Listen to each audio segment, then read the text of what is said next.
যে সমস্ত পেশায় দিনের বেশিরভাগ সময় দাঁড়িয়ে থাকতে হয়, অর্থাৎ দাঁড়িয়ে থেকে তাদের কাজ, তাদের কি কি ভাস্কুলার ডিজিজ হওয়ার সম্ভাবনা থাকে এবং কি করতে পারে তারা? আমার কাছে যারা পেশেন্ট আসে বা আমার মতো ডাক্তারবাবুদের কাছে, তার বেশিরভাগ ক্ষেত্রেই দাঁড়িয়ে থাকার জনিত পেশা নিয়েই তারা আসছে।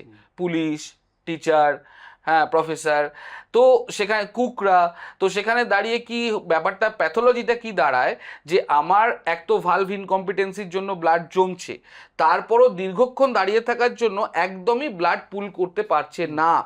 তো সেক্ষেত্রে পেন হতে শুরু করে এবং র্যাপিডলি প্রোগ্রেস করে। সো সেক্ষেত্রে পেশেন্টদেরকে অনেক বেশি অ্যাওয়ার থাকতে হবে এবং যে স্টেজে আছে সেখানেই ব্যাপারটাকে লিমিট করতে হবে। কারণ আজ থেকে যদি আমি 15 বছর আগে যাই, তখন ভেরিকোজ ভেনের কোনো উন্নত চিকিৎসাই ছিল না।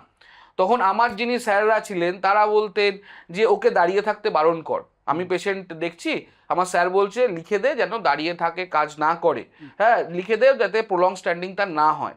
কিন্তু এখন সেটা তো প্র্যাকটিক্যালি সম্ভব নয়। আমি যদি পা তুলে 4 ঘন্টা শুয়ে থাকি, আমার ব্লাড যেটা জমছে পায়ে সেটা রিভার্স করেই যাবে, কারণ it is due to gravity only, cause of ডিজিজের গ্র্যাভিটি চলে আসে। তো আমি যদি 4 ঘন্টা করে রোজ শুয়ে থাকতে পারি তাহলে রোগটা কমে যাবে।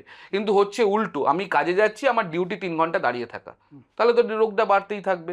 অতএব যারা এমন পেশাতে আছেন বা বাড়ির গৃহিণীরা যারা রান্নাও করছেন, ওনার নিজের অজান্তে 4 ঘন্টা দাঁড়িয়ে থাকছেন।